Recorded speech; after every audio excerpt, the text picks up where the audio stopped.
Nika Shakarami, the Goddess of Defiance, by Waranavich. The street had swallowed its silence and opened its mouth with a volcanic scream. Yet this scream was not from the street. It was a thunderous cry from the wounded throats of the oppressed and the mourning, who stormed the street in fury and breathed in the scent of their loved ones' blood. The blood of Mahsa, Sarina, Hediya, Asra, Maeda, Nika, and thousands upon thousands of other unbloomed, trampled buds. Among them, the tale of Nika, the goddess of defiance, was the most heartbreaking and horrific. In an era where the earth reeked of blood and the wind whirled with silenced songs, some names were etched not on paper, but on the spine of history. Nika Shakarami, a 16-year-old girl with a heart vaster than the boundless plains, with hair flowing free in the wind and a gaze that could pierce the darkness of night. She belonged to that breed of lightning that, instead of burning, polished the sky. She did not hunger, not come here to survive. She came to become a cry, to become the voice of a wounded age, to be a rainbow blooming from within screams and blood. She came to wander the alleys of the human heart, to mock death, to reveal the pettiness of dying in the name of freedom, and to become eternal.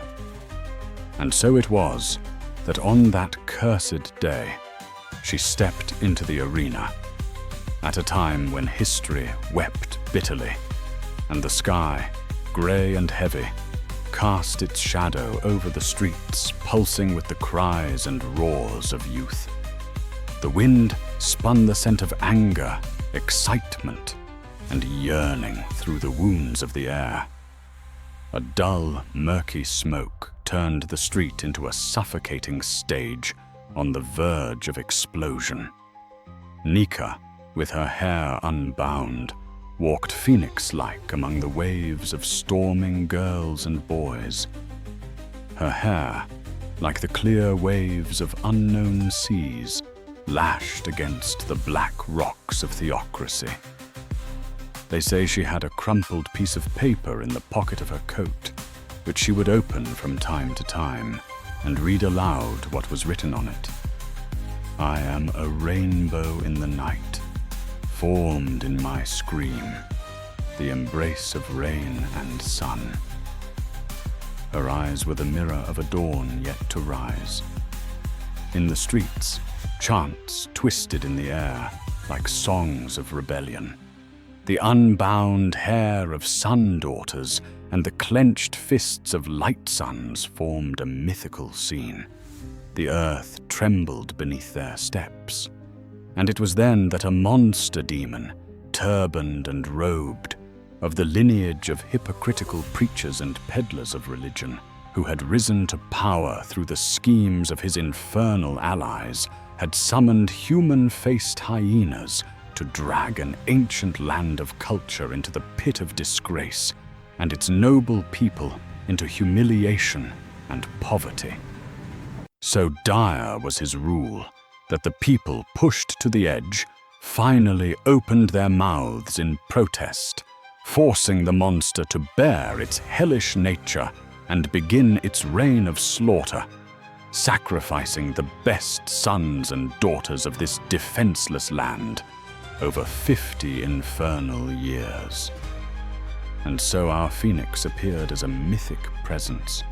She had risen from smoke, fire, and blood, a cheerful and ocean-hearted girl, with a heart clearer than any moon, proud like the panthers of Nahavan's valleys, beautiful like a flower born of a rainbow, green and green and green, like spring's kiss on the cheeks of desert blooms in the Alborz foothills.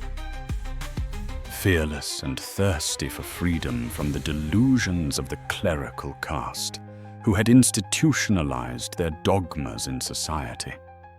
A daughter of love and liberty, who with a single gaze, yes, only with her eyes, could gather the night's raindrops one by one, string them into a thread, and hang them around the necks of newborn blossoms. Her restlessness knew no bounds, and thus, like other brave daughters of her cursed homeland, she raised the banner of liberty. But the hyenas surrounding the turbaned monster, in the dark of night, blocked the streets and alleyways, and, as she had separated from her companions, they abducted her. A harsh voice, one that reeked of corpses, tore through the air. "That unveiled girl! The one who burns her stuff! Seize her!"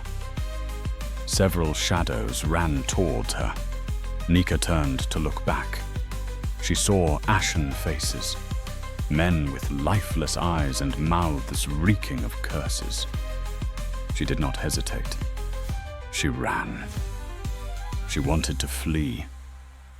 Her hair fluttered like a silken banner around her head.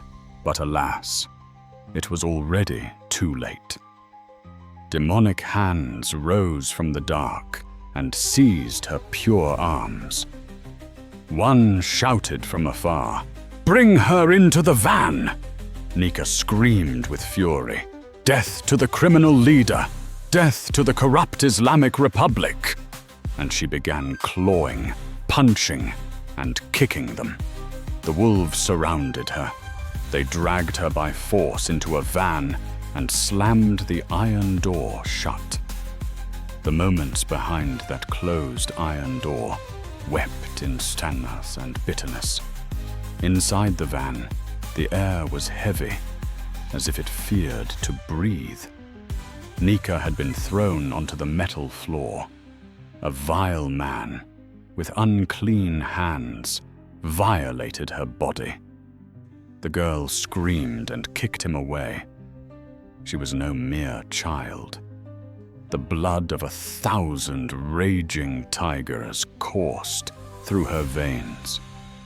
The jackals could not overpower her, and so they rained fatal blows upon her skull, ending her life instantly.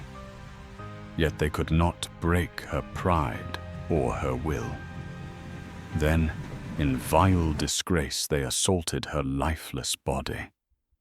The white shadows of goodness covered their faces in despair. And not the night, but the wind, carried the scent of Nika's silent blood through the wounded streets. And not the night, but suffocation, like a black cloud, loomed over the city. The fiends didn't know what to do with Nika's corpse. By daybreak, they hid it, and later, they dragged her lifeless body to the rooftop of a house, her aunt's residence, and hurled it down. The earth embraced her in mute sorrow. They wished to make it appear that Nika had jumped, that she had committed suicide. And so the next day, as her lifeless body lay on the pavement, the whispers of the lying bats emerged across the city. She was depressed. She was tired of life. She took her own life. But even the gossiping wind could not believe those lies. The city, awake with its people, saw the truth. Its streets bore silent witness, carrying Nika's footprints in their hearts. Thus Nika perished, but she did not all die. She became eternal. She lives in the breeze that snatches scarves, in the tears of mothers sending off daughters, in the cries of throats that refuse to stay silent. She is the rainbow rising in moonless nights. And alas, Nika was not and is not the only victim of those dark days. The turbaned demon still spills the blood of that land's finest flowers. But he does not know that Nika and all the Nikas have not died and cannot die.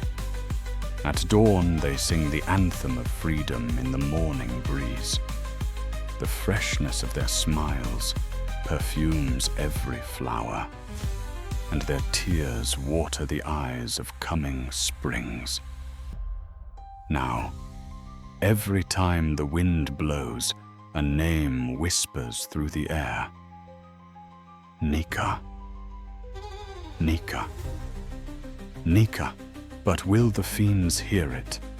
Will we, the slaves of silence, hear it? Or will the tragedies pass once again, and we remain but mute spectators of their sorrow? Those who shed Nika's crimson blood, those who hurled her small body from a rooftop, do they know that time, slow yet relentless, will engrave their names in the book of eternal damnation? Do those great hyenas, who think they killed Nika, know that she is not dead? Never. For the blind are blind in both light and darkness. Their world is forever dark. But those blind of heart, day and night to them are shadows and hell.